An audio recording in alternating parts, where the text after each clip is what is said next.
بلدیہ عظمیٰ کراچی کے city warden جن کو اوور ایج قرار دیا گیا تھا، ان کو مستقل طور پر ان کا حق دینے کو محکمہ چہرم تیار نہیں اور وہ تاخیری حربے استعمال کرتی چلی آ رہی ہے، اور یہی وجہ ہے کہ 1 درجن سے زائد سٹی وارڈن تاحال مستقل ہونے سے قاصر دکھائی دیتے ہیں، لیکن محکمہ چہرم اس طرف دلچسپی لیتا دکھائی نہیں دے رہا۔ بلدیہ عظمیٰ کراچی نے 700 ملازمین مستقل کیے جن میں سٹی وارڈن بھی تھے، لیکن 48 سٹی وارڈن کو اوور ایج قرار دے دیا گیا جو کہ 2009 سے فرائض انجام دے رہے تھے، لیکن ان کے 10 سالوں کو محض سیاسی بنیادوں پہ ضائع کرنے کی کوشش کی گئی کیونکہ اڑن تشتریاں اور ہیلی کاپٹر بھرتی کرنے تھے، لیکن سٹی وارڈن نے بھی جدوجہد جاری رکھی۔ کچھ تو عدالت کا رخ کرنے چلے گئے، کچھ سندھ گورنمنٹ کے پاس پہنچے اور انہوں نے باقاعدہ اپروول حاصل کرنے کی کوشش کی اور اپروول مل گئی،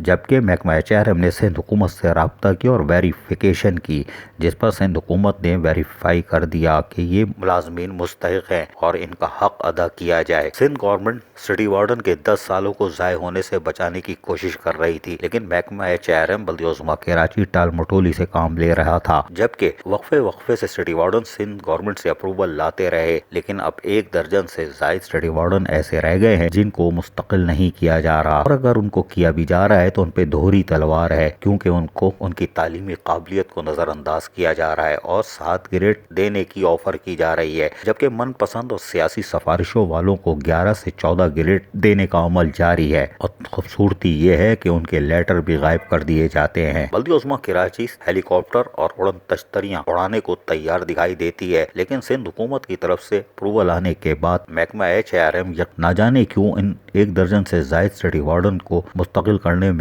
ٹال مٹولی سے کام لے رہا ہے، جو کہ انتہائی افسوسناک امر ہے کیونکہ یہ سٹی وارڈن گزشتہ 2 سالوں سے تنخواہوں سے بھی محروم تھے اور اب ان کو امید ہو چلی ہے، لیکن وہ مستقل نہیں ہو پا رہے۔ لاک ڈاؤن کی صورت میں محکمہ چہرم بند کر دیا جاتا ہے، لیکن فائر بریگیڈ ہو یا دیگر سیاسی اور آمدنی والی ٹرانسفر پوسٹنگ، اس میں چہرم رات گئے بھی کھل جاتا ہے، لیکن 1 درجن سے زائد سٹی وارڈن جو کہ 2009 سے فرائض انجام دے رہے ہیں ان کو حق دینے کو تیار دکھائی نہیں دیتی، جبکہ 2017-18 میں بھی میئر کراچی وسیم اختر ان سٹی وارڈن کی حوصلہ افزائی کرتے دیکھے جاتے ہیں، لیکن ان کی یہ شاباشی مکمل نہیں ہوتی اور یہ سٹی وارڈن آج بھی اپنی تعلیمی قابلیت کے برخلاف نچلے گریڈ پہ بھرتی ہونے کو بھی تیار دکھائی نہیں دیتے، لیکن بلدیہ عظمیٰ کراچی کیا ان کو حق دے گی، یہ ایک سوال ہے۔ عزیز عارف، KBS بلدیاتی نیوز کراچی۔